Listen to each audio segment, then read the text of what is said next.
बदायूं उत्तर प्रदेश का एक जिला या फिर किसी और दूसरे देश का कोई हिस्सा या फिर उत्तर प्रदेश सरकार के माथे पर लगा हुआ एक कलंक बदायूं। देश की राजधानी दिल्ली से 255 किलोमीटर दूर और उत्तर प्रदेश की राजधानी लखनऊ से 270 किलोमीटर दूर है। आजकल जामा मस्जिद शमसी को लेकर विवादों के घेरे में है। दरअसल हिंदू पक्ष ने 2022 में बदायूं की कोर्ट में एक याचिका दायर की। याचिका में जामा मस्जिद शमसी को नीलकंठ महादेव का मंदिर बताया गया। मामला फास्ट ट्रैक कोर्ट में फिलहाल सुना जा रहा है। फैसला जो भी कुछ होगा उसमें वक्त लगेगा, लेकिन उससे पहले हिंदुओं की याचिका के पीछे के कुछ तथ्य समझ लीजिए और समझ लीजिए बदायूं के हालात क्या हैं। संभल के हालात समझने के बाद जिस वक्त बदायूं का विवाद चर्चा में आया तो हमने सोचा चलकर देखा जाए क्या मामला है। जाने से पहले तथ्य खंगाले गए तो पता चला यूपी सरकार के gazetteer of India Uttar Pradesh district Budaun में लिखा है, शमसी शाही मस्जिद का निर्माण एक पुराने पत्थर के मंदिर की जगह पर किया गया था। इस मस्जिद को बनाने के लिए इस्तेमाल की गई सामग्री किसी नष्ट हुए मंदिर की प्रतीत होती है। सबसे पुरानी मुस्लिम इमारत संभवतः शम्स उद्दीन इल्तुतमिश की ईदगाह है, जो 1202 से 1225 ईस्वी तक बुदई का पहला गवर्नर था। इसके अवशेष पुराने शहर के पश्चिमी बाहरी इलाके से लगभग 2 किलोमीटर की दूरी पर हैं। इसमें 91.4 मीटर लंबी एक विशाल ईंट की दीवार भी शामिल है। बदायूं पर इल्तुतमिश ने अपनी स्पष्ट छाप छोड़ी। पुराने शहर के ऊंचे हिस्से में मौलवी टोला मोहल्ला में जामा मस्जिद के निर्माण की जिम्मेदारी उसी की थी। ऐसा कहा जाता है कि इसे एक पुराने पत्थर के मंदिर की जगह पर बनाया गया था। इस मस्जिद के निर्माण के लिए इस्तेमाल की गई सामग्री किसी नष्ट हुए मंदिर की प्रतीत होती है। मस्जिद की चौड़ाई उत्तर से दक्षिण तक लगभग 85.3 मीटर है और पश्चिमी बाहरी दीवार के सामने के पूर्वी द्वार के सामने तक लगभग 9 मीटर की है। इस प्रकार आकार के मामले में यह मस्जिद जौनपुर की मस्जिदों को टक्कर देती है और उत्तरी भारत की सबसे बड़ी मुस्लिम इमारतों में से एक है। मस्जिद की दीवारें पूर्व, उत्तर और दक्षिण में 5.5 मीटर की चौड़ाई में मेहराबदार आकार वाली हैं। पश्चिम में एक गहरा मेहराब है जिसके दोनों ओर 2 छोटे नक्काशीदार खंभे हैं जो पुराने हिंदू मंदिर से लिए गए थे। ये प्रमाण हिंदू पक्षकारों की तरफ से कोर्ट में दिए गए। इन्हीं प्रमाणों के आधार पर मुस्लिम पक्ष के वकीलों से भी हमने बात की तो उन्होंने इसे सिरे से खारिज कर दिया। नहीं, कोई 1875 का गजेटियर नहीं है। हाँ, सरकार के गजेटियर हैं? सरकार के गजेटियर कोई नहीं है। यहाँ पर 2005-6 का बताते हैं कि कोई बदायूं दर्पण था, उसमें लिख दिया है मंदिर तोड़ के मस्जिद बनाई गई है। और जो गजेटियर एक है 1926 का, उसमें तो ये सिर्फ लिखा है कि मंदिर जो है स्टोन से बना हुआ है, पुराने स्टोन से बना हुआ है। हाँ, पत्थर से बना हुआ है, लेकिन इसमें कोई मंदिर तोड़ने की बात नहीं लिखी है उसमें से। सरकार के गजेटियर को नकारने के साथ ही साथ असरार अहमद एएसआई के सर्वे की रिपोर्ट को भी नकार देते हैं जो 150 साल पहले तैयार की गई थी। खास बात यह है कि उस वक्त ना कांग्रेस वजूद में थी, ना बीजेपी वजूद में आई थी, ना आरएसएस का कोई वजूद था। 150 साल पुराना सर्वे है ये। 1875 से 1878 के बीच असिस्टेंट डीजी जनरल एक कनिंगम ने ये सर्वे किया था, जिसमें बताया गया कि तोमर वंश के राजाओं ने, महिपाल सिंह ने, हरमंदर सिंह यहाँ मंदिर था। देखिए ये दर्ज है एएसआई की रिपोर्ट में। एएसआई की रिपोर्ट में ऐसा तो कहीं कोई दर्ज नहीं है सर, वहीं से मैं आंकड़ा निकाल कर लाया। हाँ, तो दर्जों का मंदिर का कहीं कोई मामला वजूद ही नहीं है एएसआई के साथ। मासीर आलमगीरी में भी ऐसा लिखा गया है कि मंदिर को तोड़कर मस्जिद बनाई गई, लेकिन वकील साहब उसे भी नकार देते हैं। मासीर आलमगीरी का भी एक तथ्य दिया जाता है कि मासीर आलमगीरी में भी ये दर्ज है कि मंदिर तोड़कर मस्जिद बनाई गई। नहीं, कहीं मैंने तो आज तक नहीं देखा, नहीं कहीं दर्ज है। अब आते हैं असल मुद्दे पर। जैसे जब संभल की मस्जिद के विवाद को जानने के लिए हम संभल की जामा मस्जिद के पास पहुंचे थे, ठीक वैसे ही हम बदायूं की जामा मस्जिद के पास भी पहुंचे। मस्जिद के चारों तरफ संकरी गलियां हैं। एक जगह गाड़ी रोककर गाड़ी से हम उतरने से पहले ही 4 लोग गाड़ी के पास आकर खड़े हो चुके थे। अभी कैमरा निकला भी नहीं था कि एक अधेड़ व्यक्ति ने सवाल दाग दिया, कहां से आए हो? हमने बताया नोएडा से आए हैं और इस मस्जिद को कवर करने आए हैं। मस्जिद का विवाद चल रहा है, उसे हम कवर करना चाहते हैं। आप लोग इस विवाद के बारे में क्या सोचते हैं उसे जानने आए हैं। ये बात सुनकर अधेड़ आदमी लगभग बौखला गया, बोला यहाँ ये सब नहीं होगा। सुनकर हम थोड़ा असहज जरूर हुए। टीम ने जब तक कैमरा निकालने की कोशिश की, जो अब तक 4 लोग थे वो 1 ही मिनट के भीतर सैकड़ों की तादाद में बदल चुके थे। माहौल बिना किसी सवाल जवाब के ही गर्म हो चुका था। लोग हमें शक की नजरों से देखने लगे थे, जैसे किसी दूसरे देश के लोग उनके देश में आ गए हों। लोगों ने कहा, आप यहाँ वीडियो तो छोड़िए, एक तस्वीर भी नहीं ले सकते। हमें खुद नहीं समझ आया कि हम वाकई में किसी दूसरे देश में तो नहीं आ गए। खैर, इसी गर्मा गर्मी में एक पढ़ा लिखा जवान लड़का वहां आया और बोला, आपको अगर बात करनी है तो यहाँ एक मदरसा है जो इस मस्जिद की देखरेख करता है, उसके हेड से जाकर आप मिल लीजिए, बात कर लीजिए। रास्ता भी बताने लगा। जब तक ये बात हुई तो अब तक वो भीड़ और बड़ी मात्रा में वहां जमा हो चुकी थी। जिस रास्ते से हम आए थे, दर्जन भर लड़के उस रास्ते पर खड़े हो चुके थे। खैर, हमने मदरसे में जाने के लिए हम पैदल ही निकल गए। मस्जिद की में 2 गेट थे। जिस वक्त हम वहां पहुंचे थे, दोनों गेट खुले थे और जब हमारे साथ वो बहस होने लगी तो दोनों गेट बंद कर दिए गए थे। हमारे मदरसे में जाने से पहले लोग मोटरसाइकिल लेकर मदरसों में पहुंच चुके थे। हमारे पीछे भी 2 लोग लग चुके थे। जब हमने उनसे पूछा कि पीछा क्यों कर रहे हो, तो कहा गया कि ऐसे ही होगा। हमने खूब समझाया कि हम आतंकवादी नहीं हैं, हम सिर्फ कवर करने के लिए आए हैं, हम चोर नहीं हैं। लेकिन उसके बावजूद भी वो लोग नहीं माने और हमारे साथ तक मदरसे में पहुंचे। वो हमें बहुत ज्यादा शक की निगाहों से देख रहे थे, न जाने हम वहाँ क्या कुछ करने वाले थे। मदरसे में पहुंचे तो 8-10 लड़के गेट पर खड़े मिले।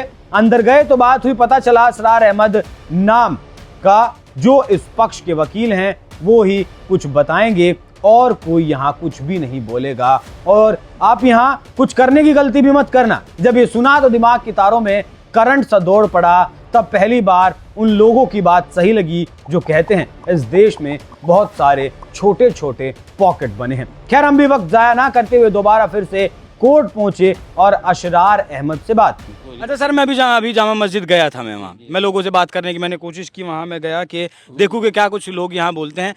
तो वहाँ किसी ने बात करने की मतलब बात नहीं की किसी ने। तस्वीरें आप वहाँ नहीं ले सकते। मतलब एक मुझे सच बताऊँ अगर मैं आपको, मैं बहुत फील्ड कवर करता हूँ। संभल में भी मैं गया। संभल का मस्जिद का पूरा विवाद मैंने 2 दिन वहाँ कवर किया। वहाँ जाकर मुझे ऐसा लगा कि मैं हिंदुस्तान में नहीं हूँ। तो ये आपको महसूस होगा, हमारे यहाँ तो ऐसा कुछ नहीं है। सो लोगों ने वहाँ एक भीड़ इकट्ठा हो गई। लोगों ने बात तक करना पसंद नहीं किया सर। वहाँ वहाँ कहा गया कि आपका नाम लिया गया, असरार अहमद साहब हमारे सदस्य हैं मस्जिद कमेटी के, वो ही बात करेंगे जो कुछ करेंगे। और कोई आप वहाँ एक तस्वीर तक नहीं ले सकते। हाँ, तो तस्वीरें नहीं लेने दे रहे हैं कि किस तरह की क्या बात है। उन्होंने नहीं लेने दी, अलग बात है। तस्वीरें तो तमाम सब आपके चैनल्स में बहुत से दिखा भी रहे, चल रही हैं। लेकिन सर ऐसा क्यों? ऐसा क्यों? क्या जरूरत है उस चीज की तस्वीर की? या क्या मीडिया ट्रायल थोड़ा ही हो रहा है? मीडिया ट्रायल नहीं। देखिए, लोग अगर बताएंगे वहाँ कि भाई क्या है क्या नहीं है, देखिए उनसे बताएंगे और कोर्ट में जो बात है अपनी रखेंगे। असरार अहमद मेरा सवाल सुनते ही बौखला गए, मीडिया ट्रायल जैसी बात करने लगे और उन्होंने कबूला भी कि तस्वीरें नहीं लेने दे रहे हैं। इसीलिए मैंने शुरू में ही सवाल किया था कि क्या बदायूं हिंदुस्तान का ही हिस्सा है या फिर योगी सरकार के माथे पर ये कलंक है जिस सरकार में कानून व्यवस्था की ऐसी दुहाई दी जाती है, जीरो टॉलरेंस की बात की जाती है। वहाँ ना तो कोई आपका पुलिस का जवान था और वहीं उस बदायूं जिले की जामा मस्जिद के सामने हमें ना तो रिपोर्टिंग करने दी गई और ना ही एक सिंगल तस्वीर भी लेने दी गई। जवाब आपको देना है कि आप क्या सोचते हैं, क्योंकि मस्जिद को लेकर लोग इतने उग्र हैं। जब वहीं इस मंदिर को तोड़ा गया था तो जो यहाँ का शिवलिंग था उसे 2 साधु लेकर भाग गए थे और जहाँ उसे स्थापित किया गया उस जगह का हाल देखकर आप बेहाल हो जाएंगे। बदायूं में इस वक्त हम मौजूद हैं। जो विवाद आप देख रहे हैं, जामा मस्जिद शमसी तोड़कर बनाई गई है नीलकंठ महादेव के मंदिर को, और उस मंदिर से जो शिवलिंग निकला था, जो निकाला गया था मुगल आक्रांताओं ने जब मंदिर को तोड़ा था, उसके बाद जो शिवलिंग वहाँ से 2 लोग गुरु और चेला लेकर आए थे, वो इसी जगह पर स्थित है। और आप हालत देख लीजिए कि किस तरीके की ये मेन गेट की हालत है इस मंदिर की। कितनी एक परिवार, वो तो शुक्र है एक परिवार का, एक परिवार यहाँ रहता है, वो परिवार उस शिवलिंग की देखरेख करता है। तो एक तरफ मस्जिद है जिसे लेकर लोग इतने उग्र हैं और मस्जिद के पास अगर रिपोर्टिंग करने भी आप जाते हैं तो लोग आपको घेर कर खड़े हो जाते हैं, वो मोब आपके सामने खड़ी हो जाती है। तमाम विचार उस वक्त आते हैं और दूसरी तरफ इतना पुराना शिवलिंग है जिसकी पूजा करने के लिए सिर्फ एक परिवार मौजूद है, उसकी पूजा करता है और वो वहाँ की हालत बहुत खस्ता है। खैर, ये भी जवाब आप ही को देना है। चलिए आगे की कहानी भी समझ लीजिए। Archaeological survey of India report of A tour in the Gangetic provinces 1875-76 और 1877-78 में ये लिखा गया है। कहा जाता है कि महिपाल ने हरमंदर नाम का एक मंदिर भी बनवाया था जिसे मुस्लिमों ने नष्ट कर दिया था। वर्तमान जामा मस्जिद उसके स्थान पर बनाई गई। लोगों ने यह भी बताया कि हम किले में एक सुरंग भी है जिस सुरंग से रानियां तालाब में नहाने के लिए जाया करती थी। अच्छा, कभी अंदर गए हैं आप लोग? हाँ गए हैं। कब गए हैं? मुझे गए तो खैर काफ़ी समय हो गया। कितना समय? हो गए करीब 5-6 सालें हो गई। क्या देखा आपने वहाँ पर? जो आप एक प्रथम दृष्टया कुछ देखेंगे तो वो ये एकदम साफ लगता है कि इसे चेंज करके बनाया गया है। और अब भी अगर पुराने जो उसके पिलर्स और जो हैं जहाँ से सुरंग गई है, वो सुरंग मैंने उस समय देखी थी बचपन में। कहाँ गई है सुरंग? वो सुरंग गई है सागर ताल पर। एक बहुत अच्छा एक मॉन्यूमेंट है, तालाब है और तालाब में उनमें नहाने के स्थान बने हुए थे, वहाँ से भी सुरंग थी। हमने बचपन में उनमें घुस के देखा है। उसमें ज़्यादा दूर तो नहीं घुस पाए लेकिन हम उसमें घुसे हैं। और यहाँ से भी उस सुरंग का वो जो गेट है वो बंद है। तो ये सारी चीज़ें मतलब उस समय अच्छा इन बातों से वो भी दो राय नहीं हुआ करते थे मुसलमान भी उस समय जो वहाँ नमाज पढ़ा करते थे। बोले अब तो हमारा है। जिस मुकेश पटेल ने मुद्दा उठाया उन्हें पाकिस्तान से जान से मारने की धमकी दी जा रही है। मुकेश पटेल मुख्य याचिकाकर्ता इस मामले में है। आपको धमकियां भी मिल रही हैं? हाँ, धमकियां मिल रही है। पाकिस्तान से धमकियां आई हैं और यहाँ से लोकल से भी लोगों ने, फरीदाबाद से भी एक फेसबुक पे लिखा था उसने, अब तेरा समय आ गया है। प्रशासन भी मुकेश पटेल के साथ मजाक कर रहा है, ऐसा उनका कहना है। सुरक्षा के नाम पर एक दिन के लिए गनर दे दिया गया। तो डीएम साहब ने एसएसपी साहब को लिखा तो एसएसपी साहब ने क्या कहा, उन्होंने गनर जो एक दिन के लिए दिया। एक दिन के लिए सुरक्षा क्या होती है? एक दिन कोर्ट में क्या सुरक्षा होती है? और बदायूं का प्रशासन जो है हमारे साथ मजाक कर रहा है, हमारी जिंदगी मौत के साथ खेल जाएगा। अब आप पहले सुनिए कि हिंदू पक्ष के पास मौजूद जामा मस्जिद को मंदिर बताने के पीछे क्या तथ्य हैं। फिर आपको वर्शिप एक्ट के पीछे की मंशा भी बताऊंगा कि क्यों वर्शिप एक्ट 1991 में ही लाया गया था। इतिहास पूरा हमने सर्च करने के बाद, और ये भारत पर मोहम्मद गौरी ने जब पृथ्वीराज चौहान पर हमला बोला था, आक्रमण किया था, जब वो पृथ्वीराज चौहान और मोहम्मद गौरी की लड़ाई हुई, जब लड़ाई हुई तो जब लड़ाई में जो जब पृथ्वीराज चौहान जब हार गए, जब फिर जो है उनने मोहम्मद गौरी ने अपना सेनापति कुतुबुद्दीन ऐबक दिल्ली भेजा और दिल्ली पर उसने कब्जा कर लिया। कब्जे करने के बाद उसके उस समय दो राजा प्रसिद्ध थे, एक दिल्ली के पृथ्वीराज चौहान और कन्नौज के जयचंद।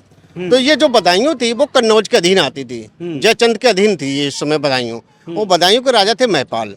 तो जो सीधे कुतुबुद्दीन ऐबक ने दिल्ली पर कब्जा करने के बाद वो सीधे कन्नौज पहुंचे। कन्नौज पे उन्होंने जयचंद को मारा। जयचंद को मारने के बाद वो सीधे बदायूं आए। बदायूं पर उसने जो है राजा महिपाल को मारा और राजा महिपाल को मारने के बाद उसने बदायूं पर अपना कब्जा कर लिया। कब्जा करने के बाद उसने अपने दामाद इलितमिश को बदायूं का सूबेदार बना दिया। और जो सूबेदार बनते ही उसने सबसे पहले हमारे भगवान नीलकंठ महादेव के जो किले में मंदिर बना था उसको ध्वस्त किया, मगर पूरा ध्वस्त नहीं कर पाया। उसमें पिलर हैं, उसकी भागसी है, सुरंग है, और जहाँ ये बुझ करते हैं वहाँ पर मूर्तियाँ दबी हुई हैं। मैं नहीं कह रहा, गजेटियर बोल रहा है, सरकार बोल रही है, बाकायदा मूर्तियाँ दबी हुई हैं। और वहीं से सुरंग गई है। जब विजयनगर कॉलोनी है, यहाँ पर जो पक्का तालाब है, वो पक्का तालाब से सीधे सुरंग लगी हुई है। अब वो जब कोर्ट के माध्यम गए हैं, कोर्ट जब उनका सर्वे कराएगा तो दूध का दूध पानी का पानी हो जाएगा। नहीं, अभी तो सर्वे में तो वक्त है, अभी तो आपके मामले की पूछने था, पहले तो फैसला आएगा कि सुनने लायक है नहीं है। अरे नहीं, बोलो हम तो इसी बेस चाह रहे हैं ना, उनका भी पक्ष सुना जाएगा और फिर हमारा पक्ष रखा जाएगा। फिर कोर्ट जो निर्णय देगा वो हमें मान्य होगा। और हमें अपने कोर्ट पर, कानून पर, सरकार पर, हमको सब पर विश्वास है। उन लोगों को विश्वास नहीं है, कोर्ट पे भी उंगलियां उठा देते हैं, वो सरकार पे भी उंगलियां उठा देते हैं, मगर हम ऐसा नहीं करते हैं। हम वैसे इंसान हैं, हमें सरकार पे भी विश्वास है और कोर्ट पे भी विश्वास है और हमें न्याय मिलेगा। आपको न्याय मिलेगा, आपको कोर्ट पर मतलब अब इसका सर्वे होगा। जामा मस्जिद जो दिल्ली है उसके भी सर्वे के आदेश हो गए शायद आज। हाँ बिल्कुल हो गए, तो सही तो बात है। तो क्या बात है उसमें, क्या बात है, होना भी चाहिए। और हमें तो बदायूं के कोर्ट से लेके और हाई कोर्ट तक और सुप्रीम कोर्ट तक सभी पर विश्वास है। सिर्फ इतना ही नहीं, 1210 से 1223 तक बदायूं में मंदिर को तोड़कर मस्जिद बनाई गई। 1199 में दिल्ली में कुतुब मीनार बनाई गई। कुव्वतुल अल इस्लाम नाम से कुव्वतुल अल इस्लाम रखा गया नाम इसलिए क्योंकि इसका मतलब है इस्लाम की ताकत। तो हर जगह ताकत ही दिखाने की बात इस वक्त देश में चल रही है। इस मस्जिद के बाहर एक शिलालेख मौजूद है जो बताता है कि इसे 27 हिंदू और जैन मंदिरों को तोड़कर बनाया गया था। जामा मस्जिद की मैं बात कर रहा हूँ। 1236 में अजमेर में मंदिर तोड़े गए, वहां भी इल्तुतमिश का ही नाम आता है कि मंदिरों को तोड़कर मस्जिद बनाई गई। 1192 में मंदिरों को तोड़कर ही 2.5 दिन का झोपड़ा भी बनाया गया। और ऐसी एक मस्जिद नहीं है बल्कि सैकड़ों मस्जिद हैं। एएसआई ने ऐसी रिपोर्ट बहुत पहले दे दी थी और कांग्रेस इस बात को जानती थी। शायद इसी विवाद को खत्म करने के लिए उसने 1991 में अपने घोषणा पत्र में कहा कि मंदिर मस्जिद का विवाद ना हो उसके लिए कानून बनाया जाएगा। चुनाव जीता और कांग्रेस ने शायद पहली बार वो अपना वादा पूरा भी किया। कांग्रेस के इसी वादे का नाम भी कह सकते हैं कि वर्शिप एक्ट 1991 है। वर्शिप एक्ट 1991 शुद्ध रूप से तुष्टीकरण के लिए उठाया गया कदम था और इससे झलकता भी है जैसे कि वक्फ एक्ट वोट बैंक के पोलराइजेशन के लिए बनाया गया था। ये भी ठीक वैसा ही था क्योंकि कानून बनाने के ऐलान के बाद भर भर कर वोट मुस्लिमों का कांग्रेस पार्टी को मिला था। कई किताबों में ऐसा लिखा गया है कि 40,000 मंदिरों को तोड़कर मस्जिदें बनाई गई हैं, जिनमें से 1800 ऐसी मस्जिदें फिलहाल मौजूद हैं जिनके सबूत लोगों के पास हैं। अब जाते जाते अंत में 2 बातें और समझ लीजिए। पहली तो ये कि जब ये आक्रांता आए तो बहुत सारी खाली जमीन थी, लेकिन मंदिर तोड़कर ही मस्जिद बनाई गई जिससे आपकी आंखों में वो शूल बनकर चुभती रहे। दूसरा, मूर्तियों को तोड़कर बहुत सारी मस्जिदों की सीढ़ियों में दफन कर दिया गया जिससे कि हिंदू अपने हर क्षण अपने देवी देवताओं का अपमान हर क्षण अपनी आंखों से देखता रहे। कहा तो ये भी जाता है कि दिल्ली की जामा मस्जिद की सीढ़ियों में राजस्थान के मंदिरों की मूर्तियों को तोड़कर दफनाया गया है। मथुरा हो, दिल्ली हो, काशी हो, संभल हो, अजमेर हो या फिर बदायूं हो, हर जगह मंदिर को तोड़कर मस्जिद बनाई गई, मूर्तियों को सीढ़ियों में दफनाया गया। ऐसे प्रमाण जो हैं वो कई किताबों के आधार पर दिए जाते हैं।